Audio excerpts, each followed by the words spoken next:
Bonjour et bienvenue. Aujourd'hui, on plonge dans le monde fascinant des fusions-acquisitions, les fameux M&A. C'est un univers où des milliards changent de main, où des géants se créent ou se détruisent. Et tout ça repose sur une seule chose, une promesse de valeur. Allez, c'est parti.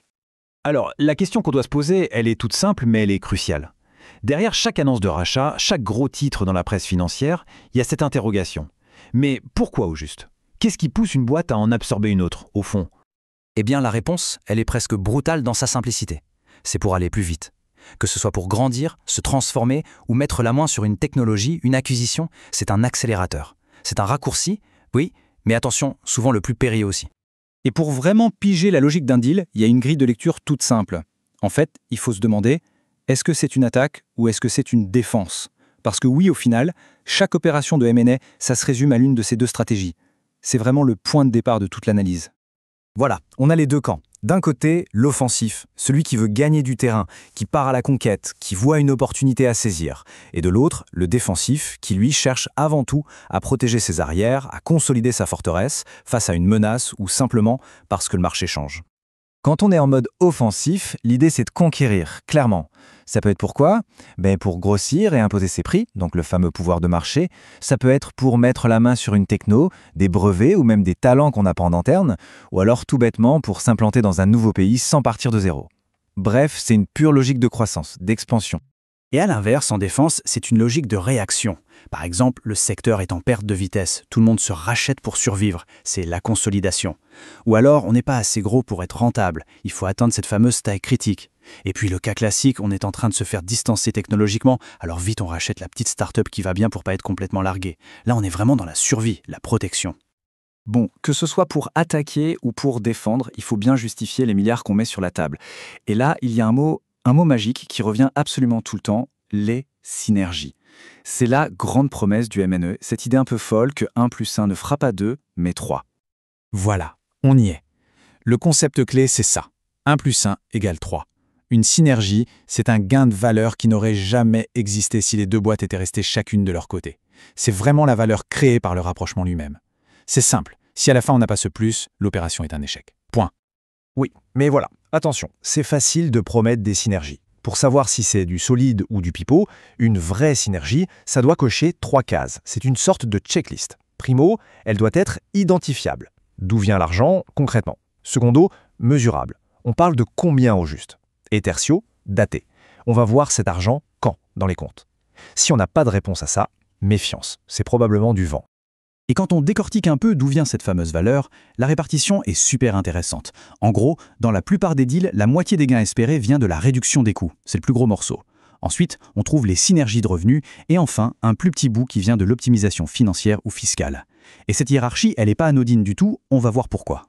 Et voilà, on arrive au point le plus important de tout ce décryptage. C'est la différence fondamentale entre les synergies de coûts et celles de revenus.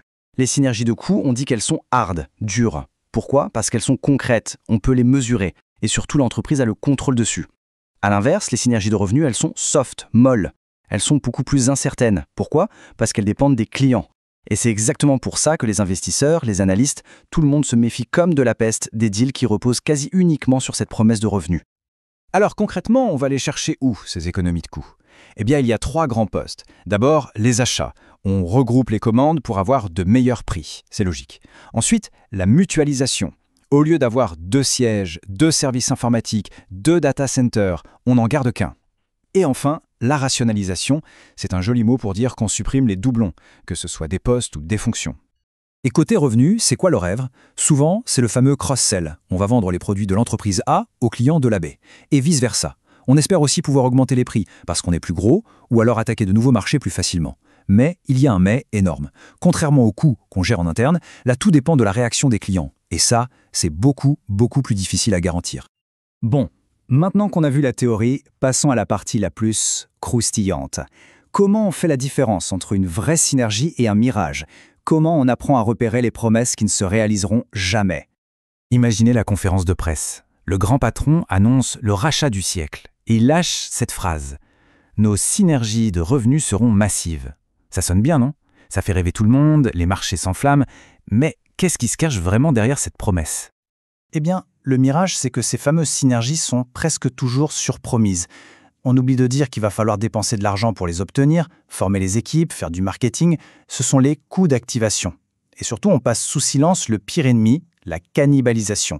C'est-à-dire que la nouvelle vente qu'on est si fier d'annoncer, eh bien, elle n'a fait que remplacer une autre vente qu'on aurait faite de toute façon. Au final, le gain est nul. Allez, un autre grand classique des annonces de M&A, le discours sur la taille. Grâce à notre nouvelle taille, nos économies d'échelle seront énormes. La logique semble imparable. Plus on est gros, plus on est efficace, non? Encore une fois, la réalité est bien plus tordue. On sous-estime systématiquement, mais alors systématiquement, la douleur de l'intégration. Faire que deux systèmes informatiques qui ne se sont jamais parlé se comprennent. Fusionner deux cultures d'entreprise qui sont aux antipodes. Aligner les équipes. C'est un chantier titanesque. Et ce chantier, il coûte une fortune et il dévore une bonne partie des économies qu'on avait promises au départ. Et pour finir, 2 autres pièges à éviter. Le premier, c'est la diversification dite conglomérale. En gros, on achète une boîte qui n'a rien à voir avec notre métier. Les marchés détestent ça. Ils y voient de la complexité inutile, pas de vraie synergie, et du coup ils pénalisent le cours de bourse. C'est la décote de conglomérat. Et puis le deuxième piège, plus humain, l'hubris. C'est l'excès de confiance des dirigeants, le syndrome du « moi je sais mieux », persuadés qu'ils vont réussir là où tout le monde a échoué avant. Alors, comment on met tout ça en ordre? Comment on analyse un deal de manière structurée? Avec ce qu'on appelle une thèse de valeur. C'est un peu la feuille de route crédible en 5 points. 1. Pourquoi on le fait? C'est offensif ou défensif? 2. Quelles sont les synergies précisément? Et surtout, de quel type? 3. Le plan chiffré. Combien on gagne? Combien ça coûte? Et sur quel calendrier? 4. On a bien identifié les mirages potentiels, les drapeaux rouges? Et seulement à la fin, point 5, la décision. Go ou no go? La prochaine fois qu'une grosse fusion fera la une des journaux avec tout le tralala sur les synergies et la croissance, l'écoute sera différente. On pourra se poser les bonnes questions. Est-ce que c'est une attaque ou une défense? Les économies de coûts, elles semblent solides? Est-ce qu'on nous vend pas un peu trop de rêves avec les synergies de revenus? Bref, on aura les clés pour gratter un peu le vernis, pour voir au-delà du discours officiel et pour se faire sa propre idée sur la vraie valeur qui se cache, ou pas, derrière la promesse.